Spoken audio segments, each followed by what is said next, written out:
Valparaiso. First port city in Chile's long history, it is its doorway to the Pacific.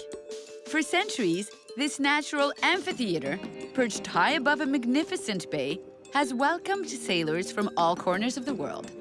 It just took off when they discovered gold, and they needed a place to have an important port city because as they come around Cape Horn, they needed a place to stop before they headed on up to California. The ocean plays a pivotal role in daily life, as do the many hills and ravines that make up the city. Everything here happens on an angle. My kids learn to walk on staircases. You'd think they'd fall and hurt themselves, but they never have. Long forgotten by the rest of the country after major earthquakes and fires, Valparaiso is now rising from its ashes, becoming a true outdoor museum. You'll see a writer from Italy next to a writer from Spain, next to a writer from France. They came from that far away just to paint in Valparaiso. Valpo attracts a whole lot of tourists, but it has developed ways to protect its authenticity. This historically bohemian city clearly knows how to meet challenges and go well beyond them.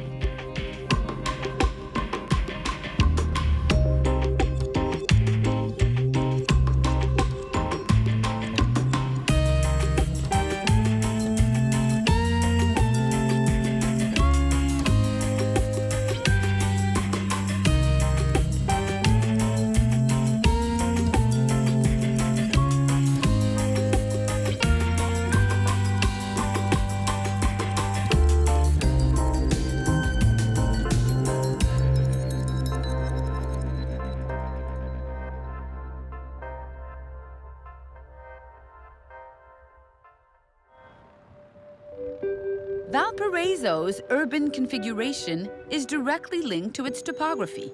42 hills, called cerros, overlooking the bay. The only flat terrain in the city, known as El Plan, creates a border between two clearly distinct Valparaisos. It's like two different cities. El Plan has all the services, all the supermarkets, city hall, and everything you need for daily life.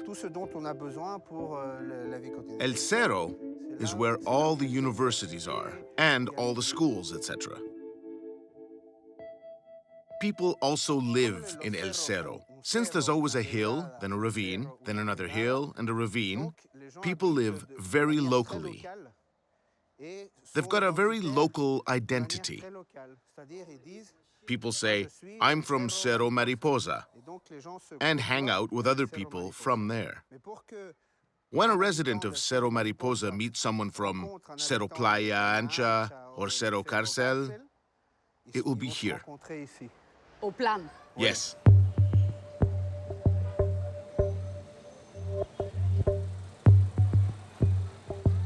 Les cerros, la proportion de gens qui habitent là?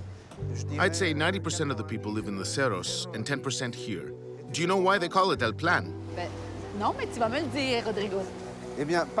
It's not because it's flat, because if it had been named as such, because it was a plain, it would be El Plano.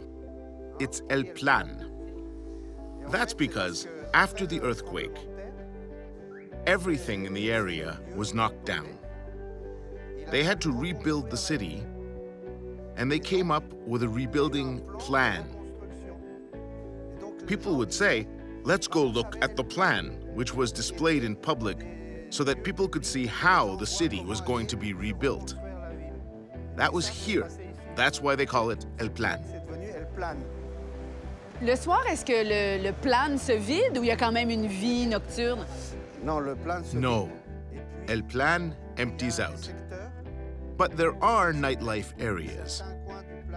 There's a part of El Plan where there are restaurants, bars, and nightclubs.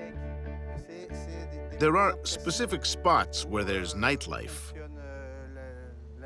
But if you come here at night, you'll be all alone. Désert.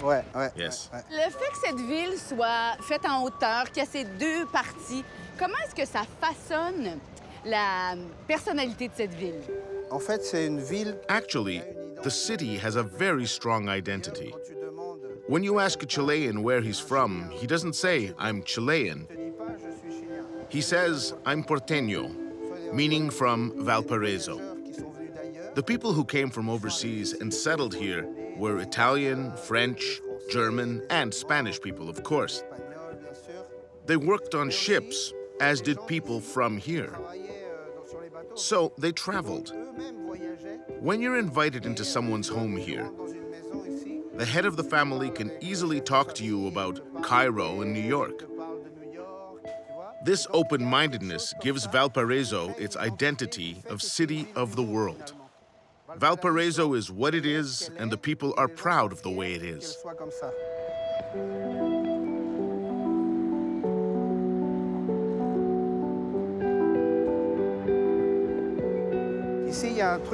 One thing about Valparaiso is that until not very long ago, 5 or 6 years ago, there were no traffic lights. Traffic was regulated by pedestrian crossings. So people here cross without ever worrying. Je te suis, là. Si Toi, quelqu'un tu vient, sais. If someone crosses, everyone naturally stops. When the pedestrian has gone by, the car starts moving again. traverser. Alors, c'est le piéton qui est roi ici. Exactly. Les déplacements doivent être très bien pensés ici, étant donné qu'ils sont un peu compliqués. Oui. C'est-à-dire que il y a In the hills there are many different levels. There's an avenue called Avenida Alemania that connects all the hills, and that's where all the buses run. The elevators go from El Plan to Avenida Alemania. Now there are houses that sit all the way at the tops of the hills. When you live on top of a hill and you need to get to El Plan, you have to get organized like you were going to Santiago. It's a week's planning. Gros projet. Yes. The trolley bus is here. Ah! Let's get on it. Gracias. Ay, ay, ay, c'est un système. Hola, señor. Buenas tardes. Dos pasajes. Le trolley, il fait The trolley just goes around El Plan. It goes all the way to Avenida Argentina, the whole length of El Plan. But when you go into the hills, it gets more complicated because the incline is like this. Ouais, ça monte sérieusement. Ouais. Oui. Yes. So there are elevators, but many of them don't work now. There are also what we call colectivos, but people call them las moscas, or flies, because there are lots of them everywhere. You can be on a street and there will be nothing but colectivos. Comment on sait lequel prendre? Parce que déjà leur collectif. Colectivos are entirely black and have a little sign with the main streets they run on and their number. Principal de leur circuit et un numéro.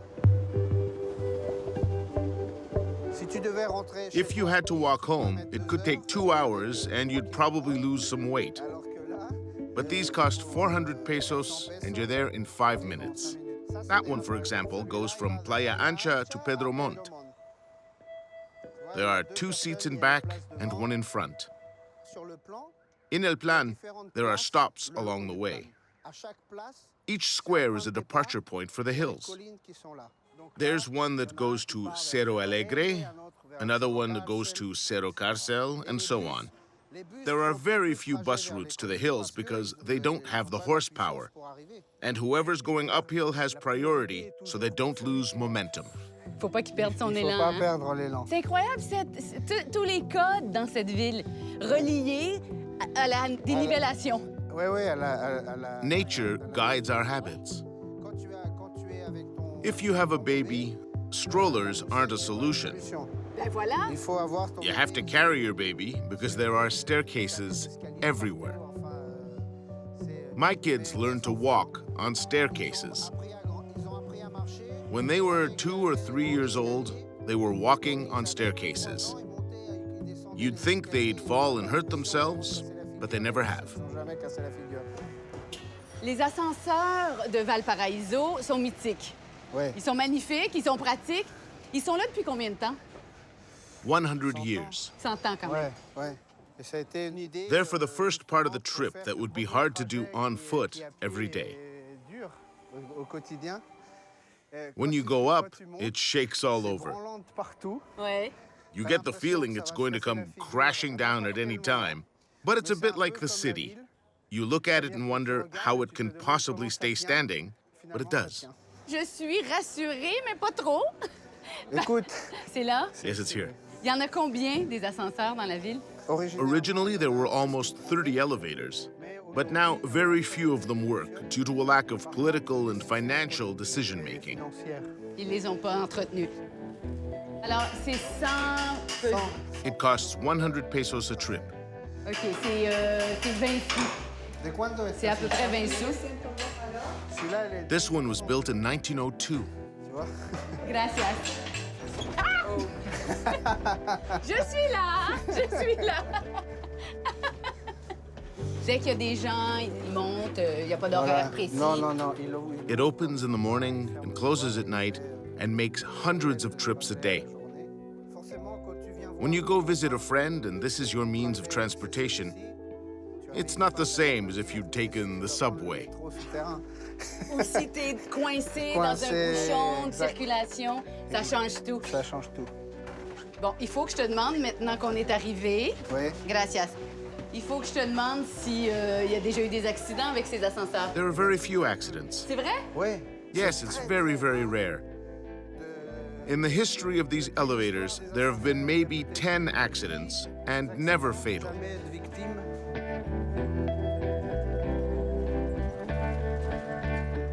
Alors, on est encore en train de monter.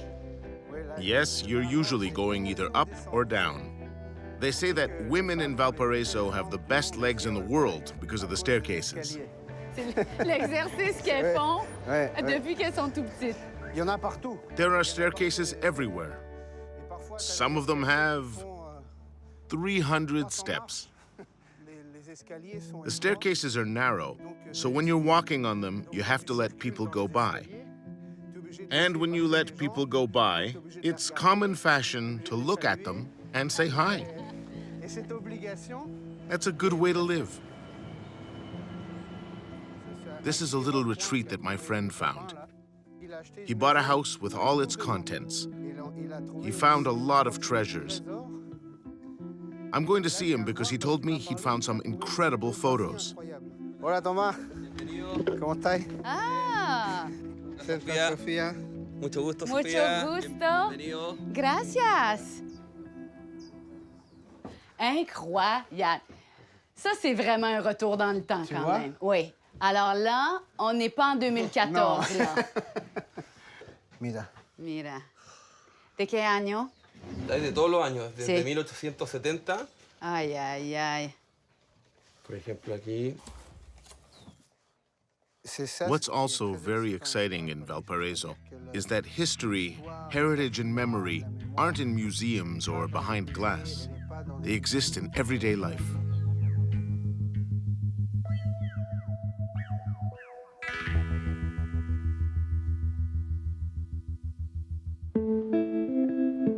Mythical Pacific port city, Valparaiso was the starting point of Chile's modernization in the 19th century.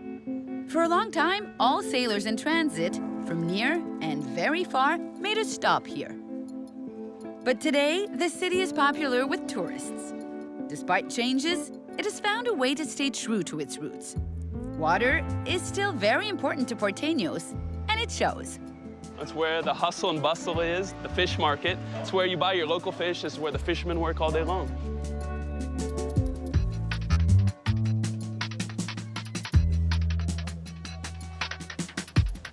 Has it always been this way? At least since the earthquake in 2010 when the main fish market was condemned, a lot of it became concentrated more here.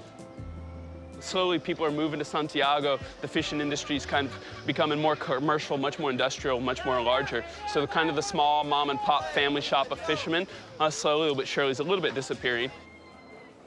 When were the heydays of Valparaiso? The golden era started about 1848, 1849 when they discovered gold in California. And from there, it just blossomed. The entire city just took off and flourished for a good 50 to 60 years. You know, all the money and ideas and people and immigrants and institutions came in at that period, and we still have them around today. Who came here? Germans, Italians, French, Americans, Canadians, Brits. And they left their lasting mark. They brought all their banks with them. They brought their ideas, their religion with them, their cemeteries, their architecture. The immigrants, along with the Chileans, founded this city. What the ocean hasn't taken and what the earthquakes haven't taken, we can still see it when we walk around the city.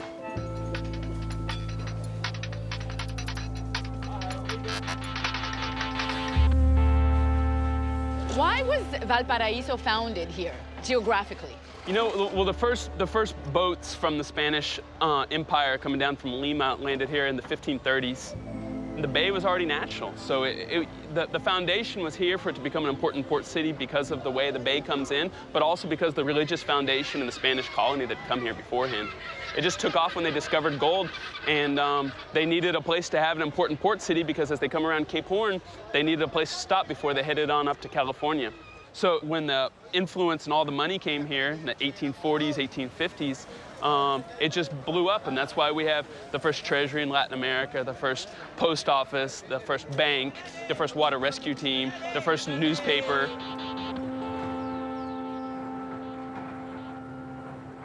The opening of the Panama Canal changed this city completely. How so? Valparaiso depended 100% on people coming around Cape Horn. And when they were able to skip the southern winds and the dangerous part of Cape Horn, people cut right through the middle of the continent, Valparaiso, you know, no longer needed to exist. If you were a commerce merchant and you can go through Panama Canal, why would you risk, you know, having a shipwreck on the southern cone? The city already had to be built because of a huge earthquake we had in 1906. So the wealth started already leaving Valparaiso at that point, going to Viña del Mar, going to Santiago, and the Panama Canal was just the nail in the coffin. Valparaiso was dead soon thereafter.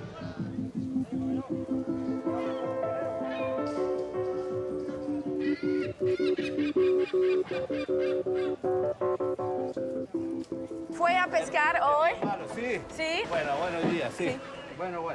¿Qué tipo de pescado? Pescada, Sí. la merluza, pescada. Ah, Es lo único que pillamos, pescada. Es lo único que queda, pues.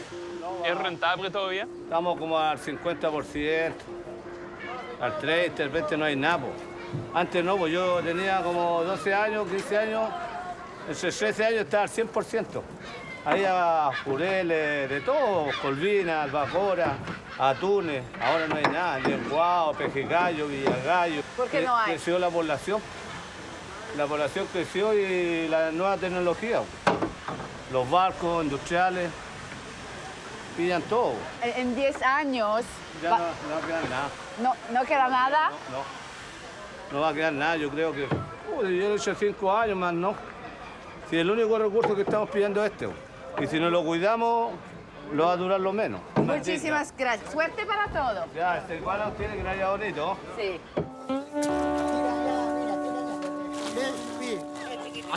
Ya, el público, la bolsa, señores, mire. ¿De hoy? De hoy de la madrugada. Sí, este mañana. No, de hoy de la madrugada, mira, ahí están los pescadores, miren, son todos bonitos, miren. Sí. Este crespito, todos.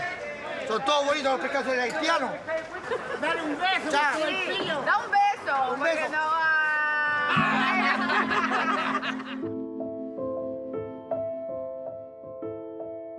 In 1912, over 1.6 million tons of merchandise were already transiting through Valpo's port each year. But the opening of the Panama Canal changed everything. And by 1930, port activity had already decreased by 50%. The city eventually adapted to this new reality, finding ways to keep its sea legs. The accessibility of the water is not great here in Valparaiso. No, not whatsoever. We have probably, you know, a good 2 kilometers out of a 10-kilometer span where we can all be within 2 or 3 meters of the water, and this isn't one of them. Porteños haven't had access to the ocean for a long, long time.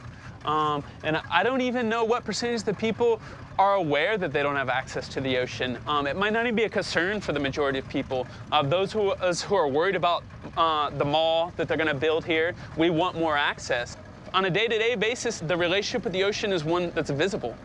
We don't use the ocean. Apart from the fishermen, an average Porteño looks at it out their kitchen window, out their bedroom window. You see it all day long, but it's there no more.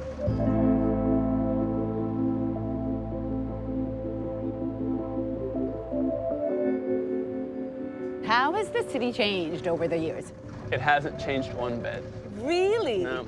I would say there's 2 or 3 hills that have changed in the sense that we have more restaurants, more boutique hotels, more ice cream, better cafe, a little bit more English, a little bit more languages. But there's 42 hills that haven't been touched whatsoever in 10, 20, 30 years, all the way back since they started the Panama Canal in 1914.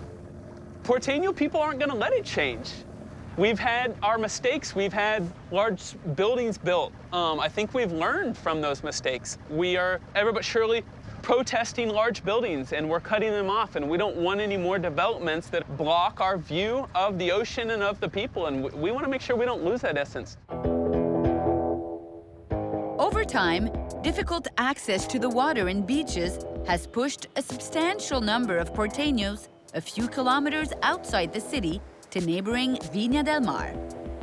Founded in 1870, it became home to a large part of Valparaiso's residents, forced to relocate after a major earthquake in 1906. Today, this well-to-do suburb and surfing hotspot has a truly modern feel, with its high-rise apartment buildings and its gorgeous beaches. Despite having very little in common with Valparaiso, the two cities actually rely on one another. C'est bon? Ouais, c'est bien. C'est bien. Allez, on y va. Est-ce qu'il y a une grosse culture du surf ici? In this area, yes, there's a surf culture. As you go towards the beach in Viña del Mar, there are lots of surfing schools. More and more people are surfing. I came to this region about 8 years ago, and back then there was nobody in the water. Now you go there on a Saturday and see about 100 people. C'est ça, tout est très près. On est à 10 minutes là, de Valparaiso. Ouais. Même pas, c'est à côté.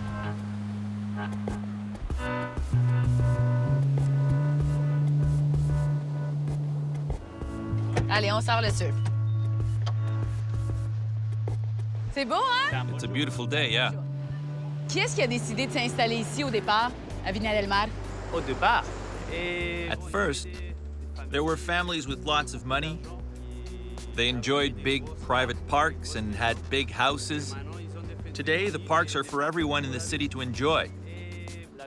When the city started developing in the modernist period of the early 30s, these big buildings were built and they give the city its identity. C'est devenu une station balnéaire. Yes, there are a lot of secondary homes for retired people or tourists who want a house that's close to the sea and to the city. Les gens sortent de Valparaiso pour aller à Viña del Mar, Ñaca, pour faire du sport. C'est évident quand on arrive ici. Yep. Et là-bas, on n'en voit pas trop des gens qui font du sport. Non, bien sûr. Il y a pas trop No, but there isn't much room to do sports in Valparaiso. The city had to build sport facilities here. There was a big movement to build spaces for jogging and cycling. And the city also protects its beaches and keeps the shoreline clean. People started coming here for sports because there was space for it. If you don't have the space or there are cars right next to you, you won't feel like doing any sports. À Valparaiso, les gens sont très entassés les uns sur les autres, donc c'est moins évident pour le sport. Yeah. Ouais. C'est fou comment ces deux villes sont si proches et si différentes. Ouais. Yes. Valparaiso and Viña del Mar are very different. It's amazing. They're two different mindsets. They never mix. A lot of artists emerged from Valparaiso. The cultural scene is really thriving there. And Viña del Mar is more associated with commercial engineers and people like that. It's more capitalistic. It depends on how you look at it, but there's a rivalry. And each city needs the other. People travel back and forth. People from Valparaiso need to come to Viña, and people from Viña work in Valparaiso's port. C'est ça. It's a necessary relationship.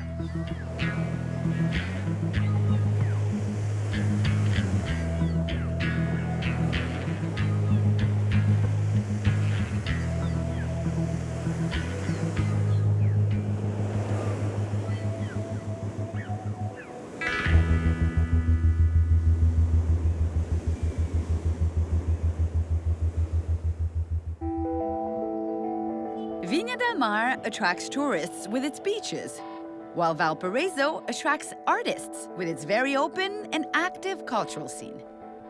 With its bohemian atmosphere, Valparaiso has inspired poets, artists, and authors, like the Chilean laureate of the Nobel Prize in Literature, Pablo Neruda. This city is the country's artistic capital, and its colorful buildings and many art galleries show it well.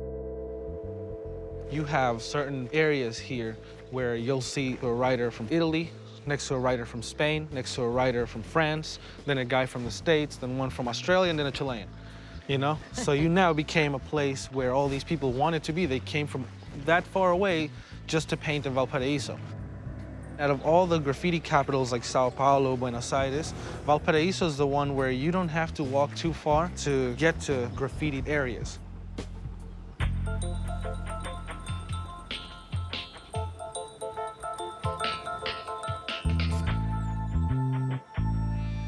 How does it work? Because all these walls are private properties. Do the artists actually ask for permission? Yeah, let's say a house, that has writings all over it. You would come up with your paint, your own paint, and say, listen, I'm interested in painting here, this facade. And they say, well, if it's gonna look nice, go ahead. And people will go ahead and do this. If the police come by, they just knock on the door and the people will say, no, it's okay, they're painting with permission. Initially, the artists came here because it was small, cheap, there was a big liberty of expression. Yeah, I mean, renting an apartment in Valparaiso 10 years ago was relatively inexpensive. But then eventually, I think the graffiti stays here because of the background of its colorful and kind of crazy streets. It just kind of played along with.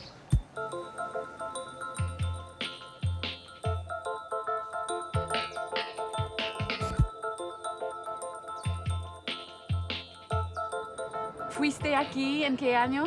Llegué en el 2012, en el año 2012. ¿Y por qué aquí? Me dedico a pintar murales, al street art y a la ilustración también.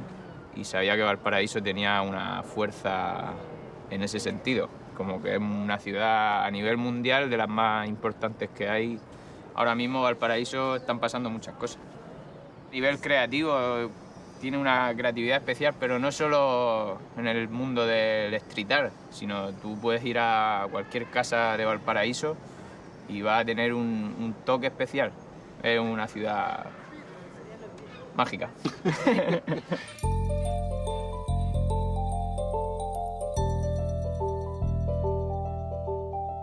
Je me promène avec une canette de peinture. Il y a comme une petite excitation dans l'air.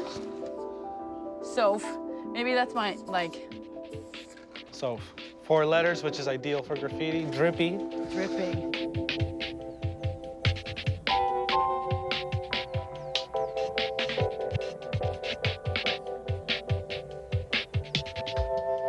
Graffiti or street art starts in 1967 when Pablo Neruda was running for president of the UP, which is a part of the Communist Party. And he said, instead of you writing my name, Neruda, all over the wall, paint something that represents the working classes, the people, They started painting it. And they created a style over the years, over the course of the next 5 years. A style was born called BRP, Brigada Ramona Parra. And that style emerged, and it was painted everywhere. It's always like a miner or a fisherman and people who are working in the agriculture, and they're always with their fists up. So it's very political in that sense. After 73, if you were caught doing this, you could get shot or disappear, and your family would never hear from you again. So it became something like the real vandals, the real graffiti, I guess, is born from that. The fact that they were still painting, they didn't stop. And then when people realized in Chile, but hey, that's not so ugly. Why don't you do it in the wall of my house? In other cities, graffiti is meant to, protest or destroy or make the city aware that there's something wrong, Here it was kind of like people really enjoy it. Ah.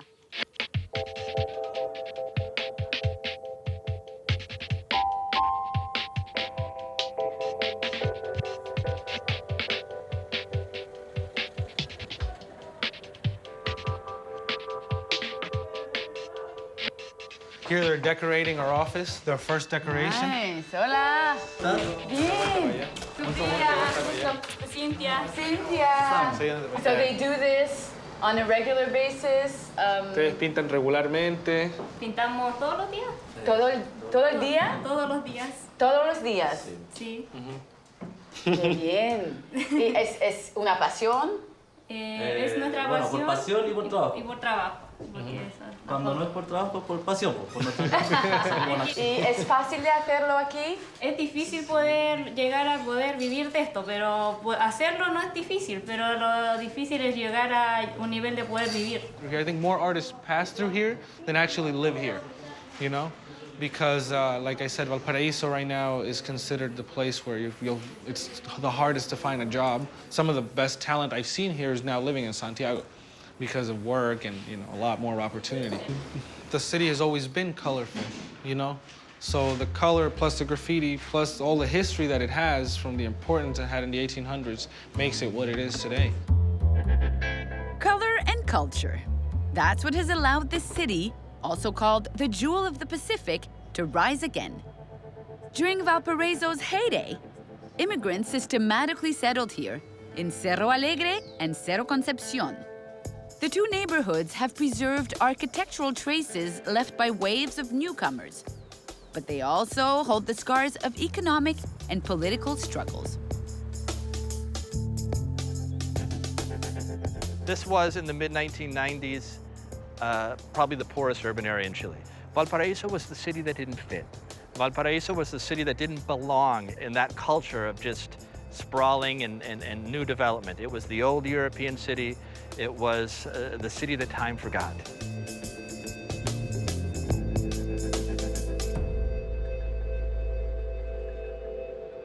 It's amazing how many new immigrants we have. They don't know why they come to Valparaiso, but they come here and they stay, and they open up B&Bs, and they open up little pubs, and they open up art galleries. And when I try to talk to some of these people, I say, you know, you're leaving a country that is objectively, you know, a much wealthier country to come to a poor country, and you're settling in one of the poorest cities of that poor country. Why? And the answer I get from people sometimes is, you know, it's usually, I live in the suburbs in the US. I don't know the person who lives very across the street or next to me. And in Valparaiso, I live in a neighborhood, and everybody knows my name. And I walk down the street, and everybody says hello. And I think that more than anything else, that's the intangible heritage of Valparaiso. That's the authentic lifestyle of Valparaiso. And I think that's the reason people are coming. Stray dogs are an undeniable part of Valparaiso. Locals often provide them with food and offer them shelter. Although the city has neutered over 18,000 dogs over the past decades, the stray dog population has yet to diminish all that much. We estimate that there's about 40,000 stray dogs in Valparaiso. 40,000? 40,000 stray dogs in Valparaiso. Every time I take a walk around the city, you have a group of 4 or 5 dogs that just sort of follow you along, and they adopt you. I don't know if we adopt them or they adopt us. Look at that. Yeah, isn't it amazing? Wow. I love that the dogs are following us. Oh, yeah. They consider themselves tour guides.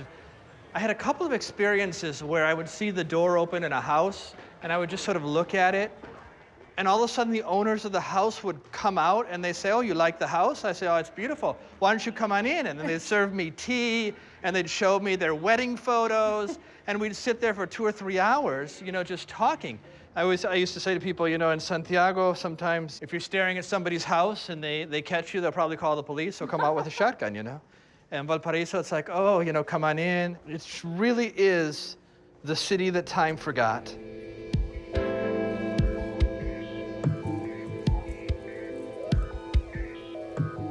How do you know when you switch cerros? That's a great question. A lot of people say, well, 42 hills, if you look at it from Viña, it looks like it's just one. But what defines where one neighborhood starts and the other ends are these ravines that separate one side from the other. So now the ravines have been paved, and so they're roads now, but everything to the left is Cerro Alegre, and everything to the right is now going to be Cerro Concepcion. Okay. And Cerro Concepcion is amazing. because of all the passageways. There's everything here with the paintings, the wires, the dogs, the narrow streets, the stairs, the little cafe. What makes Valparaiso so unique is the urban labyrinth. And the reason Valparaiso has this urban labyrinth is that it was never founded as a city. When the first Spanish explorer came to Valparaiso in 1536, Valparaiso was not a priority for the Spanish. And so they never really had a founding ceremony where you think of, men with white wigs and beards sitting around a table saying, here's the plazas and here's... That never happened in Valparaiso. So when the city later hit its golden age with all these British and English and French and American immigrants, you kind of had to invent the city as it went along, and that's what explains all this crazy architecture.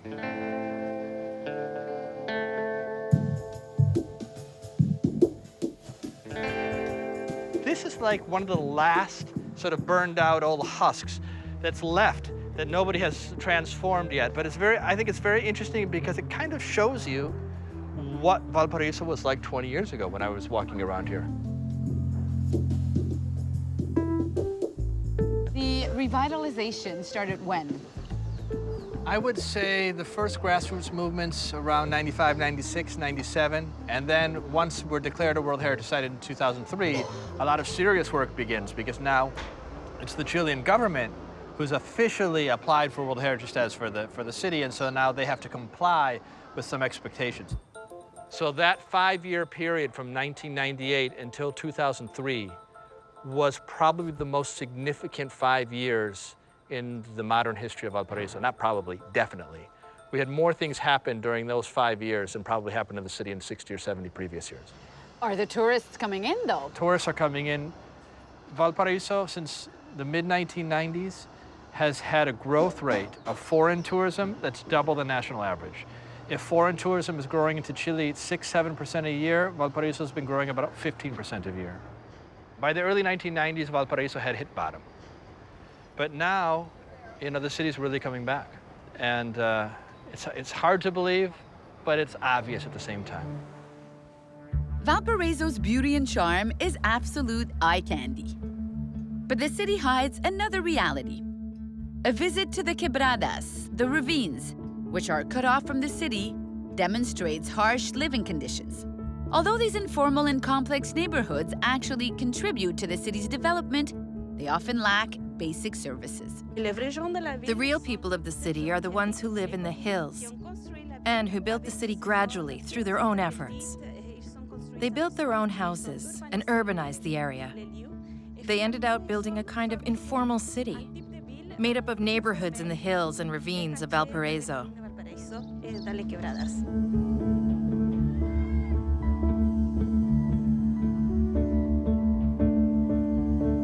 Andrea, on se trouve dans quel quartier maintenant?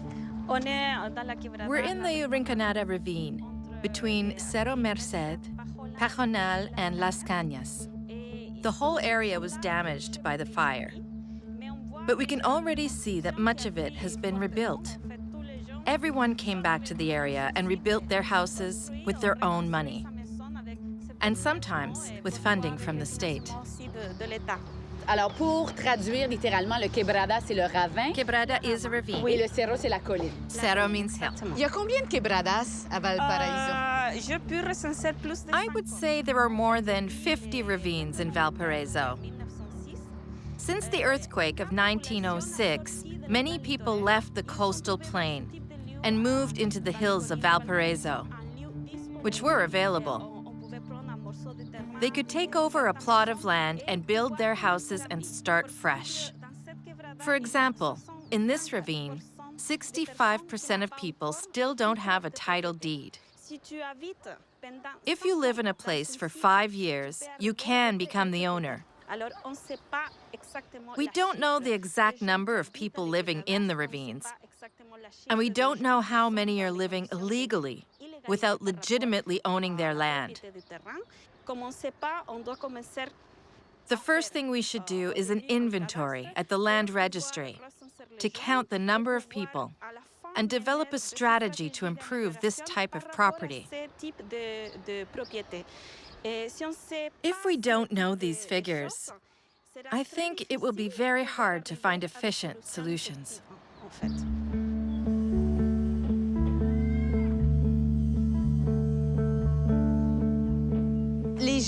au lieu d'habiter dans les collines plus éloignées, décident d'habiter dans les quebradas, donc dans les ravins, pour être plus proche du centre-ville? Exactement, parce que quand tu When you live around here, there are various routes you can take to get to the city center.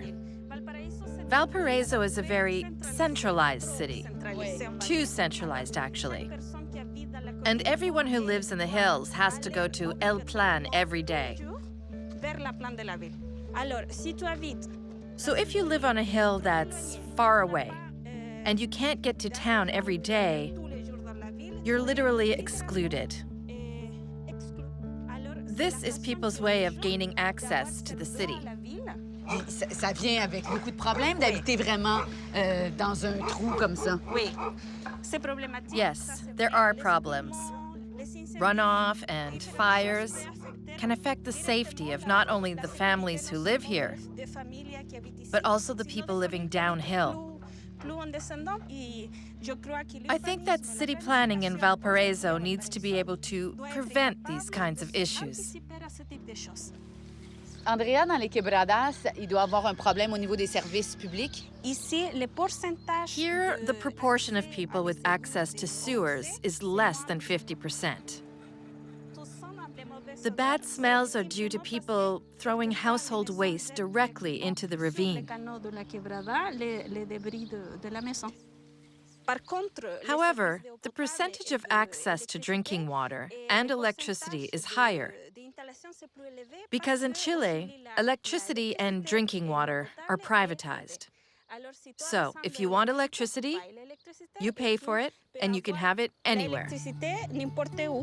La gestion des déchets, c'est un gros défi, j'imagine, ici. Waste management is a challenge. The city can't handle it all.